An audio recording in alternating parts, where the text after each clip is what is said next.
All right, y'all. Welcome back to the Backwoods Life podcast. I think I'm on episode 73. I'm trying to keep up, Larry. You know, when you get old, you can't count anymore. I know all about it. I got my good buddy, longtime friend. We've known each other, I don't even know how many years now. When you get old, you can't count anymore, just like I said. This Yeah. has been a long It's a time, my long buddy. time. Long time. Long time.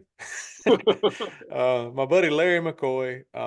Larry's kind of like me. He's been on both sides of the fence in the outdoor industry for probably as long as at least 20 years. I mean, me and Yeah. you both. Um, on the marketing advertising side, on the television side, on the social media side now, on the YouTube side with Respect the Game and Outdoor Group and their umbrella brands. Larry and I have worked together on just tons of stuff over the years. So I know you've been on here before, Larry, but welcome back, buddy. Yeah. Thanks, buddy. Yeah. We're finally connected. Finally. And for those of y'all listening or watching this, like this is a crazy time of the year for us in the hunting world because hunting seasons are pretty much over. There's a little bit of, you can still go shoot hogs, maybe some snow geese and stuff like that in February. But as far as deer go, it's pretty well. I take that back. You can shoot them in Texas and stuff in Arkansas, I think stuff still now, but they're Yeah. losing antlers left and right. You know, Right. Right. even ours here in Georgia, they're dropping antlers. So I don't know. It's wild. But between this time of the year is finishing hunting season, plant or deer season, whatever, planning for turkey season, and trying to get all these trade shows out of the way. That's a fact. Yep. The It schedule is full. I do now. Let's talk about hunting for a second. Now there is a. I don't know whether the season's open or not, but I'm going to claim destruction of property. I got this gray squirrel. He's yeah. wreaking havoc on the corner of my house right now. I'm going to hunt him down, and we're going to take care of it. He might end up in the crock pot. Hey, man, squirrel and dumplings. I swear. I'm This telling you, that's I'm all about it. I tell you, I tell everybody right now. They're like, "Oh, I'm not gonna eat a tree rat." I'm like, "Have you ever had one?" No. Well, don't knock it till you tried it. Squirrel ain't bad. No, it's not. I didn't get this fabulous body by not eating. I can tell you that. So, There you go. so Open invitations on the food that's right. side here. You fry up some You- squirrel legs, I'm telling you, it'll change your life. yeah. But yeah, squirrel season is still in here in Georgia until the end of February too. So I mean, Yeah. we could go do that. I had 15 turkeys in my yard this morning. Oh, did So you? yeah, there's 6 jakes and some hens, but I'm like, hey, watch it. Yeah, exactly. You better watch it. But yeah, Not, no, I'm not gonna say I'd kill one out of season, but if he comes and attacks me in my driveway, I mean, yeah, gotta exactly. You got to defend defend. myself. You got to defend yourself. My wife was just checking the mail, and here he Yeah, comes. So there we yeah. go. I was protecting my wife.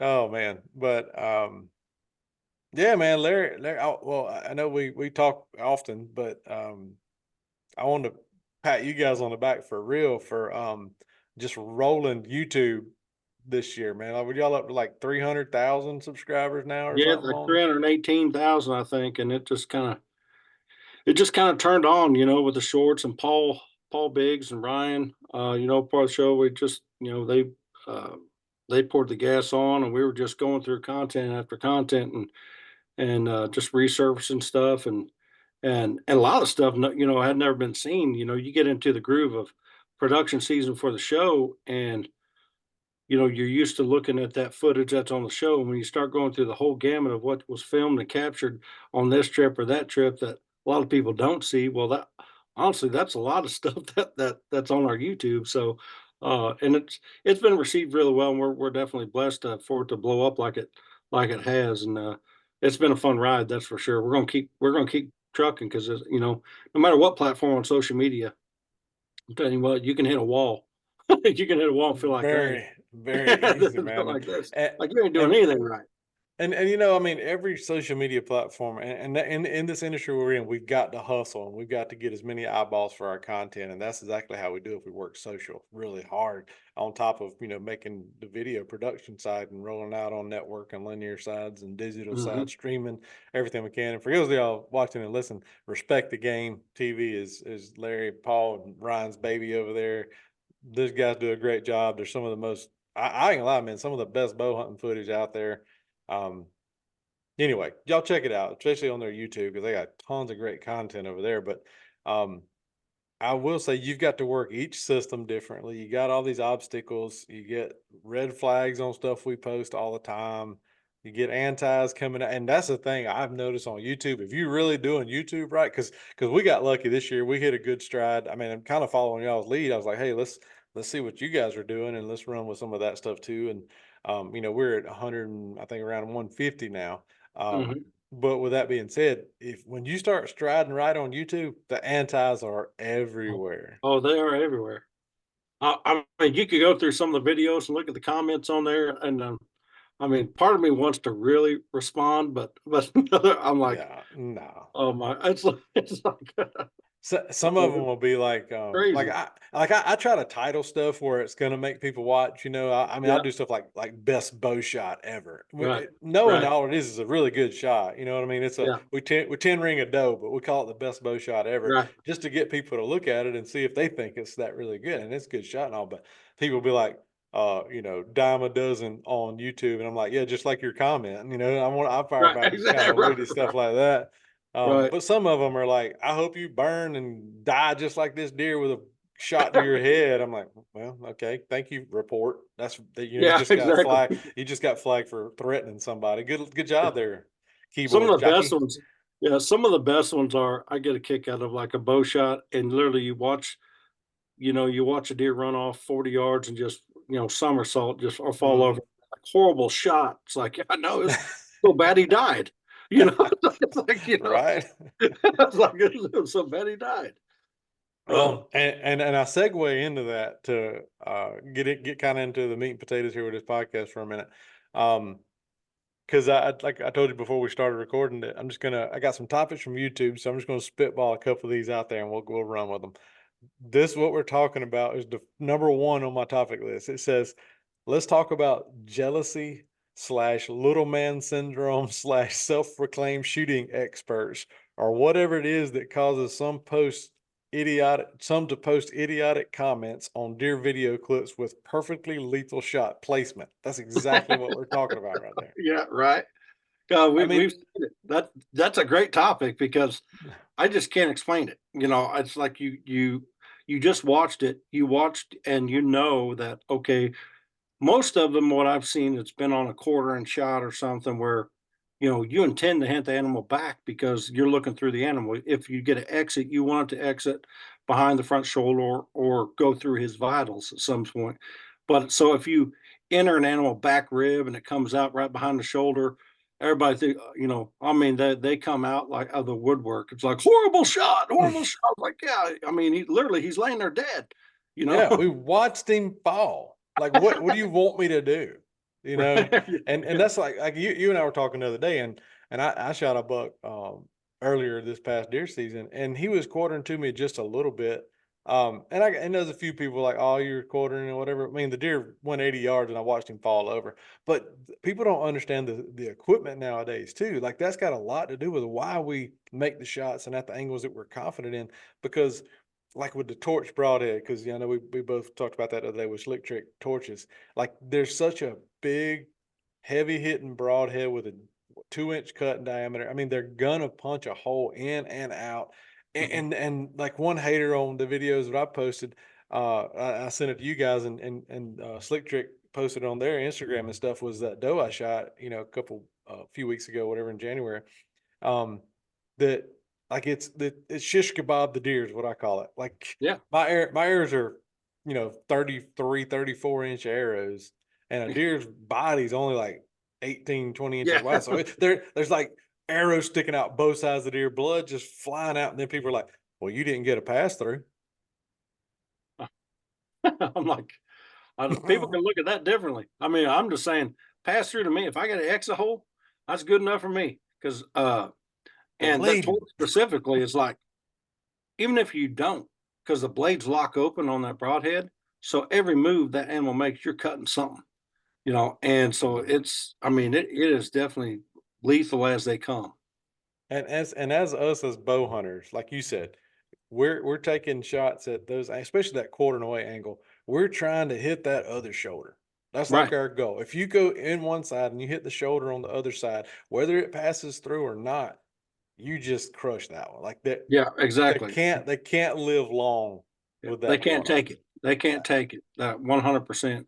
I think I one of my we were joking around, and I commented on a post. It was, I think it was one T-Bone posted or whatever. I commented on there because everybody was getting on him about a shot. It was a quarter two shot, and I mean, literally, just deer just somersaults. It's a doe as well. And I just put everybody's on there, and I just put dead is dead. Dead is dead. And T-Bone, Fact. yeah, T-Bone responded, Larry Max got the best broadhead slogan ever. I'm like, oh, I'm trademarking it. Do Dead it, do is it. dead. Copyright Dead right is now. Dead is dead. Dead dead. is dead.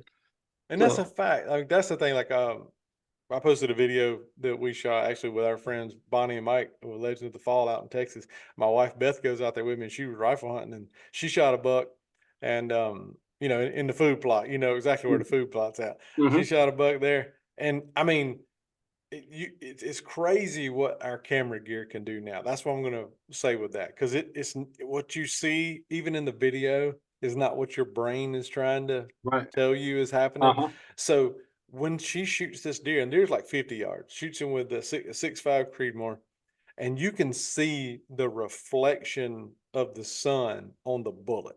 Like that's how awesome these camera lenses are now. So That's you can crazy. see the sun reflecting on that copper bullet. You can see the bullet go in the deer. But what happens is you have a point of impact, which is she was perfect right through the shoulder. But you see like almost like dust and fur wrinkle forward towards the deer's neck on the shot. And it happens so fast, like even in slow motion, you can see it, but it's still really fast. Um, and people are like, "Oh, you shot that one through the neck. Oh, that was a bad. You got lucky. You ruined meat. That's what ruined meat. Right. You really think when I'm trying to shoot a buck, I mean, yes, meat is the byproduct of that, but trust me, if I shoot one through the shoulders or I shoot one in the neck, there's a bunch of meat to the south end Yeah, of that deer that I can get exactly. off of that thing. Yeah, Yeah, but 100%. yeah, stuff like that. But my point with that video is she shoots this deer, he jumps up, rears up in the air, hits the ground, goes like one leap, buries his antler in the ground, and does a somersault. Falls over. Mm. He's digging turnips, as old Kip would say on that thing, Yeah. and just dirt and crap goes flying everywhere, and the deer lays dead as a hammer, like done. And dude, the hate. I mean, it got like tons and tons of hundreds of thousands of views on social media, but everybody's like, "Well, just you wasted meat. You didn't hit where you was aiming." Well, who cares? You just watched the Right, fit deer die within 10 yards. exactly. First Who of does all, it? yeah, and that's what I mean, one thing I wanna know, I'm like, "Man, we're all human." The thing is too, is there's instances where we've been out and, yeah, we hit a deer bad, and it's not like we meant to, it's Right. not it's not like we meant to, it's like it Right. happens. But that's Do one thing that people ask me as it pertains to broadheads, and the same, no different than like Beth's experience. It's not like even if she would hit it in the neck, if he died, he died. Right right. there. I mean, that's just the way it is. It's not like maybe that's not where she was aiming and something. I mean, we're all human. So, but defining a broadhead to me is like to help kind of, it's almost like an insurance policy, Yeah. because I know that I could shoot a bow decently well. I know that I'm confident with my equipment, but things happen. And for when those things happen, I want a broadhead that can help cover my butt when they do. And that's, I think we were talking before, and that's what I was talking to you about the torch. I said that's because the blades lock open for rear deploy broadhead. When it's in that cavity, it's always cutting. I've seen some pretty bad shots with that, just being in camps and let people shoot them and the deer die, uh, because it's gotten into the cavity and die pretty darn quick. So that's kind of how I define a broadhead. I mean, they got to fly good, and if they can kind of help me for correct some of my mistakes, uh, and the animal still die, that's a heck of a lot better than one running out there freaking wounded. So Well, you hit the nail on the head. I mean, the first thing I want to say on that is like we don't try to make bad shots. It's like you don't want to give up the walk off home run to lose the World Series, but it right, does happen, right? I right, mean, you didn't do it exactly, on purpose, so we're not trying. right, We're not. I didn't try to miss that deer 6 inches back. I mean, you hit a limb, you torquing in the stand. I mean, there's all kind of scenarios that you're just trying to. You get caught in situations. You're just trying to be reactive and let your training do the best you can. But like you said, though, having a broadhead with like a big 2 inch cut in diameter, you miss an inch or two to the right or to the left, and you still have an inch cut on both sides of that point of impact. Mhm. That Right. still get like you said, it helps you out. Mhm. So, and that's what people don't understand. I mean, it's all about your equipment more than anything. And having a forgiving bow is one thing that I learned the hard way through years Mhm. of bow hunting. Is like, yeah, what's the old saying? A slow kill's better than a fast miss. You know, I Yep. mean, just talking about speed of the bows and all that kind of stuff, and energy kills, and I mean, there's all kind of stuff out there. We could go down the bow hunting pigeonhole with those things, but it's really the shooter being confident in their equipment, but also having equipment that allows you to be human. You know, and rifles the same way. I mean, if you're sitting there with a rifle with a 10-pound trigger pull, you're probably not going to be as accurate as one of us sitting over here with a 1-pound trigger pull. I mean, Right. it's just your equipment makes you better or worse. Like Yep. For sure. Tiger Woods could go beat me at golf with a boat paddle. I mean, he's got the Yeah. skills. But at the end of the day, if I can get really good clubs and he's got to use a boat paddle, I'm going to catch up with him a little bit. Right. Yeah. Let's But hope. I don't know. I could shoot. He could probably beat me without a paddle. I'd probably be looking for a paddle to just go get my balls out of the water. Yeah. Right. Exactly. Oh man. All right, we're gonna shift gears. I'm gonna throw another topic out there. This is just Okay. totally random, bro. Okay. Wrestling and how great it used to be. Man, hey, that's a true statement. That's a true That was it was statement. kind wasn't it wrestling back then? It was wrestling, but man, you had Hacksaw Jim Duggan. You had Randy. This is Randy Macho Man Savage. Oh yeah. Oh yeah, We yeah, had the American Dream, yeah. Dusty Dusty Rhodes. Rhodes. I Yeah, mean, Ric Flair. I mean, like that's back when like now, don't get me wrong, these guys are I'm not saying the guys back then weren't athletes because you had to be a tough dude to do right, this at any point in time. But back then it was more about being able to execute but being the personality, like being right. over the top with it. And now, like these guys are physical specimens that are out Yeah, there, you know. But right. and they still got to have the personality and the character, you know, to do these things.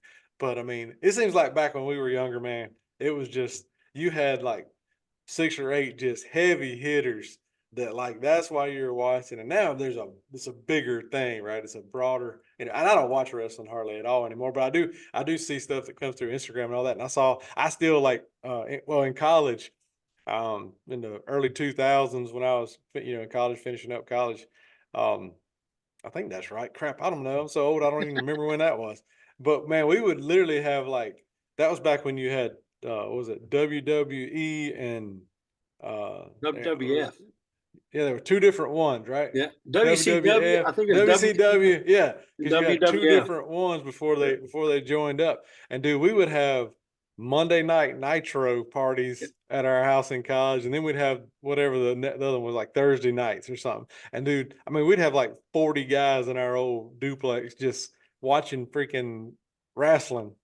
I yeah. mean, just dumb stuff. But I mean, dude, it was so much fun. And I remember, having like The Rock when The Rock first came out. And Mhm. I was watching a video on Instagram the other day, and because The Rock's still around, man, like dude's 50 whatever, man, is Yeah, still just a yeah, beast, right? So, but yeah, you know, they were showing reactions the other day. He's doing some WrestleMania thing now, for this year, and like they everything went silent, and you had can you smell what the rock is cooking? And then he right, comes out, man, and the whole place goes crazy. And yeah, I yeah, mean, he's a mainstream celebrity now on a right. tangent out there as far as they go, but as far as popularity. But I mean, you still got this dude that I remember the first time he was on wrestling, we started watching it, comes out, nobody knew who he was, but he had that. Can you smell it? And he's like, oh, hey, man, this guy's going, all right. And then here we are, man, back when, what was it, Stone Cold Yeah, and Stone Cold Steve all that, man. Austin 316. Yeah, Exactly. And dude, yeah, whenever I was watching a thing about him on A&E, and when he came out with that, like when he that's when he just took off. When he yeah, did Austin 316, it yeah, cause Stone Cold says so. Like ticket yeah. sales. Where did this thumbs down go on my screen? I Did you don't see know. I that? don't know. I Did you saw do it. that, Larry? I'm like, there's a bubble, bubble. What was that about? They said you out. Uh, me, you the only ones here. Ah, I'll what? tell Y'all, you what, there was one wrestler though. it made me want to get up and headbutt some folks every time I saw him. The Ultimate Warrior. Oh, He'd get yeah. running down there, and I'd be like, go get up in the living room. Uh, yeah. That dude, like, till to this day, like, when I go hunting with Brantley Gilbert, every Mhm. time he's like, "Dude, if we're put face paint on today, I'm Ultimate Warrior." Like, Yeah. that's his go-to. He's like, "I'm painting up Ultimate." I was like, "Dude, you paint all you want to. I ain't wearing that Yeah. crap." Yeah. But man, I don't know. This stuff like that just brings back memories of, good times and stuff. And nowadays it seems like, we get caught up working too much and we don't remember. You have to Yeah. trigger those good time memories. Like heck, Kevin and I we were somewhere the other day. I think it was ATA show. And we were talking to a guy that we'd actually hunted with a long time ago. And I mean I remembered it, but I didn't remember it. And then he was like, "Yeah, man, you remember when we da da da da da?" And I was like, "Oh, dude." What Yeah.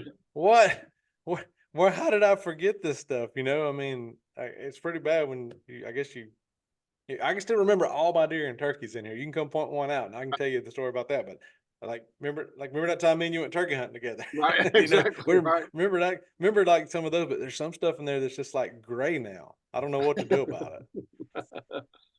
Yeah. Just I Ain't no don't know, doubt. dude. It's a mess, Well, man, Braun but Strowman was at the, or whatever that Strowman, he was at the ATA, the who's that? WWE or F, whatever it is now, wrestler. I mean, Yeah. he was at the ATA show. Braun Strowman or whatever, I mean, I'm talking a giant.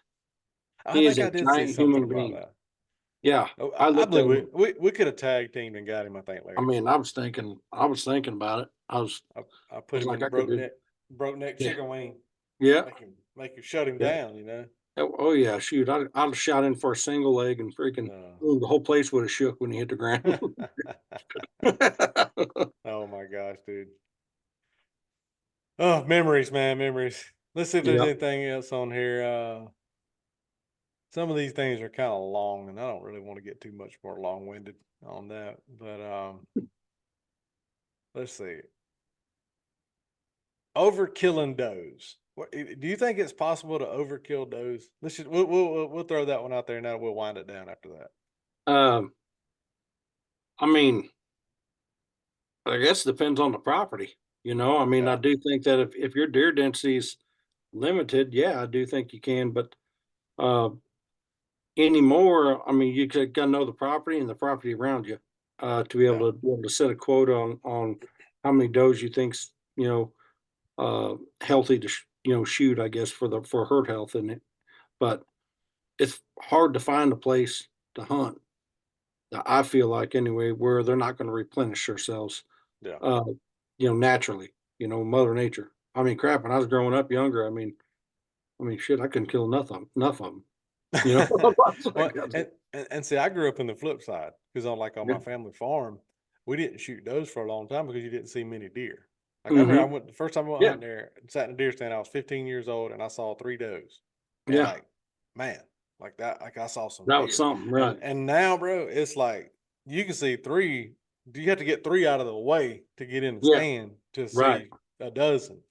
And um yeah, it's probably a little bit of our own fault because we do take some, but um it's a hard it's hard to find the right number, really. um and I'm a fan. I mean, I like to shoot those two different ways. I like long range stuff with my rifle, or I like to bow hunt them. That's Mhm. my two. I don't really Yeah, want to walk out there and just shoot a doe at 100 yards with my rifle. I'd rather let's get her to 20, let me shoot her with my bow, or let me shoot her at 500 with my rifle. And that's just me. yeah. I just, So, and yeah, this, so mhm, to take that to the next step, we actually I had a conversation with a couple other wildlife biologists and stuff talking about what does do you shoot? Do you shoot the big doe or do you shoot the young doe?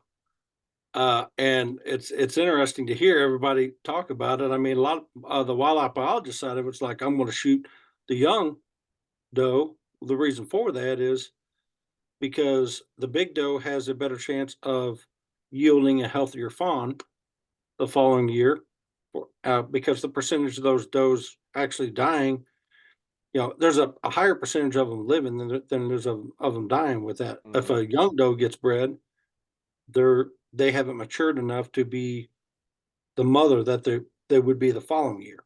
Yeah. So therefore you're advancing your herd. And then other people are like, I'm gonna shoot the big doe, heck, there's more There's meat more on it. meat, yeah. Yeah. Well, see, You know? my philosophy on does, especially in Georgia, because we can hunt over feeders, I Mhm. never shoot the first ones that come in. Yeah. Like the ones that come in and they go either straight out in the food plot and don't even look around, they just start eating, or if they go to the feeder after it goes off, and just go in there and they're the first ones, I never shoot any of them. I wait on that one that comes out there like she's on crack. And I'm like, mm-hmm, that's the Mhm. one. She's got to go. Because I look Yeah. at them, the first does that come out there, most of them will have yearlings with them, or the yearlings will come out first, and the big doe will come out there. But that's my training doe. Like she's got these Yeah. yearlings, like she's going to train generations of does and button bucks to come and do the script on the hunting side for me. Keep that food plot with some deer in it. Keep them bucks coming out there. I want the one that's going to come out there and ruin the whole thing. Because Yep. that's the one that For she's sure. going to go. I don't give a crap if she's a year old, 2 years old, or 10 years old. When she blows, she goes. I mean, Yeah. that's the Fact. one. And And to me, they're harder to kill. for sure. They are. And the other part of it too is, I mean, that brings up a good point for people that their first year farm, they're hunting a farm and the deer hunting could be tough. Well, you got to think, okay, you've got those yearlings that if they live, the more you're on that farm, the more condition they get to you. So therefore, they're getting more to, and then every year it starts to get a little bit better because the deer get more conditioned to the activity on the farm. And I feel like that's when a lot of this land management stuff is good to have the food and good to have all that. But I do think that to have a good piece of property is knowing how the deer utilize your farm, knowing what's around your farm, and also letting that young group of deer grow to maturity on your property, while you're there. Because every year you're going to start seeing it get better and better and better because that's all those young deer know. Uh, Mhm, whenever they're born there and they hearing you on the tractor and they're not running out of the country, the next year you're probably gonna see more deer not get so boogered up. They may be mhm. super nervous that first year, but the next year they're not quite as much. It's because a lot of times that's all those young deer know. They're used to it. They're conditioned to it. You're right, and I see it now, like, some of our like, we've had our property for, like, 5 or 6 years now, and, not my family farm, but our lease, and we can go in there and we can put feed in feeders, especially, like, 2 or 3 in the afternoon, and by an hour after we leave or less, there's usually does Yeah, coming in there to eat. They yeah, hear us, they've conditioned to say, "Hey, look, they're in there probably putting something out," and then they come in there and feed, and don't get me wrong, they're not gonna do that when you go hunting. Like, hmm, you're not gonna just go walk in the stand and, they're just gonna come walking right out there because they right, heard you come in there or something. But, I mean, you still gotta hunt them, and they're deer to the core.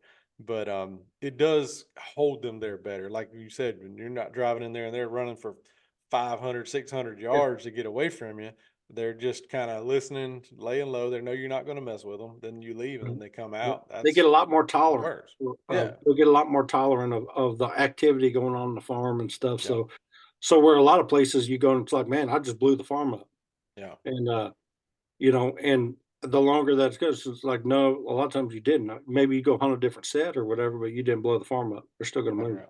Yep. So anyway, we hit the nail on the head with that one. It's all subjective to your property. It's how your Mhm. deer act. Can you overshoot them? I believe you can overshoot them, but it's not really overshooting them. It's just overpressure. And if Yep, you overpressure your does, your bucks are going to react to that, and it could cause problems on your property. So you just for got to be sure. smart. You got to be selective on your harvest, just like you do with your bucks. Manage for Right. trophy does. That's the way to do it. Yeah, yeah, yep, for Yeah. sure. Well, Larry Mac, thank you, buddy, for hopping on here. I try to keep these things kind of short and sweet, so people that are driving home or to and from work or whatever, they can listen to it and not have to sit there for another hour with their kids screaming, ready to get out, so they're so Right. entertained by us. But tell everybody where they can check out Respect the Game. Oh, they can, Sportsman's Channel, you can see it on the Sportsman's Channel, you can see it about anywhere you can consume outdoor television, all the social media networks, Respect the Game TV, my personal page, Larry McCoy 15 on Instagram, Larry McCoy on Facebook. If you got questions about anything, just shoot me a message. I'll be more than happy to help how I can. Larry's a great resource, especially on the archery side of the world. But great guy, good buddy of mine. Glad to have you on here, Larry. Appreciate your time. And hey, I'm sure we'll do it again. Oh, yeah, for sure. Thanks for having me, bud. Thanks, brother.